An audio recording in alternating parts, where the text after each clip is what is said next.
సేవ పెడుతున్న కొత్తలో ఒక 2, 3 నెలల తర్వాత దేవుడు వారి కుటుంబంలో అద్భుత కార్యం చేశాడు.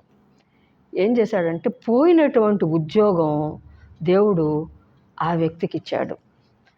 అప్పుడు పోయినటువంటి ఉద్యోగాలు అంటే ఆయన అకౌంట్లు రాయటం కదా, ఆ షాపుకి వెళ్ళి అకౌంట్ రాయాలి.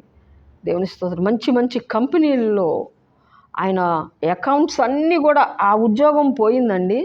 ఆయన చాలా నీరసపడిపోయాడు. ఆ సమయంలోనే ప్రభు దగ్గరికి వచ్చాడు. 1 నెల 2 నెలలు అయిన తర్వాత పోయినటువంటి ఉద్యోగం మళ్ళీ వచ్చింది. దేవుని స్తోత్రం. 2-3 వేలు ఆ ఉద్యోగం దాదాపు ఆ రోజుల్లో, దేవుని స్తోత్రం, 2000 సంవత్సరం అప్పుడు, దేవుని స్తోత్రం, 2003లో జరిగిన మాట ఇది. 2003లో ఆయన పోయినటువంటి ఉద్యోగాలు అన్నీ వచ్చినాయండి. 2-3 వేల ఉద్యోగంలో ఇప్పుడు 20,000 దాకా ఆ టైంలో తీసుకున్నాడు.